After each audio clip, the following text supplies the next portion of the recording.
karere ka Kamonyi yarashwe agerageza gutema umupolisi. Inkuru dukesha igihe.com, umuvugizi wa polisi y'u Rwanda ACP Boniface Rutikanga yasobanuye ko umuturage wo mu karere ka Kamonyi witwa Nshimyumukiza Elias yarashwe agahita apfa ubwo yageragezaga gutema umupolisi. Ibyo byabaye mu ijoro ryo kuwa mbere ukwakira 2024 ubwo polisi y'igihugu yafatanyaga n'abaturage mu gikorwa cyo guta muri yombi abantu bakekwaho guhungabanya umutekano w'abaturage. Byabereye mu murenge wa Runda, ariko warashwe akomoka mu mudugudu wa Musenyi, akagari ka Kabuga mu murenge wa Ngamba.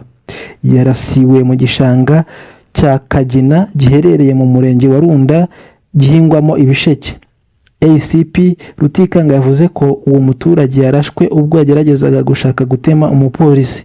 Ati mu murenge wa Ngamba hari habereye ibikorwa by'urugomo, insoresore 12 zatemaguye abantu, bamwe bagiye no kwa muganga.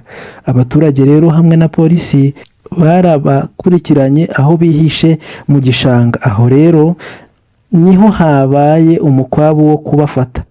Umwe ashaka gutema umupolisi, baramurasa arapfa, abandi barafatwa, umwe aracika. Yavuze ko muri icyo gishanga harimo abantu 6, 4 barafatwa ndetse bakaba bari gukorerwa dosiye ngo zoherezwe mu bushinjacyaha bazagezwe imbere y'ubutabera, mu gihe undi umwe yacitse. Ati polisi ikomeje gushakisha n'abandi kuko kariya gace karimo insoresore zifite urugomo rwinshi, tumaze iminsi dukurikirana. Twafashe ingamba zo gukorana n'abaturage cyane, bakaduha amakuru ku gihe, bakadutungira agatoki, ntibarindire ko ibibazo bigera ahantu habamo ukomereka, tukabafata hakiri kare, wenda kigishwa cyangwa hakaburizwamo ibikorwa byabo.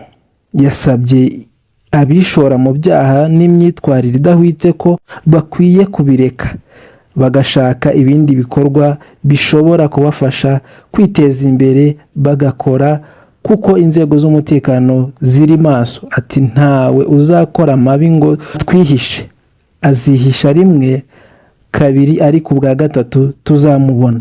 Abantu bamenye ko nta kujenjeka polisi, uzakoresha ububasha bwose polisi ifite n'imbaraga ihabwa n'amategeko mu guhashya uwo ari we wese wumva ko ashaka guhungabanya umutekano w'Abanyarwanda n'ibyabo. Yasabye abaturarwanda gukorana bya hafi n'inzego z'umutekano ku birebana no gutanga amakuru y'ahari gukorerwa ibyaha ku gihe.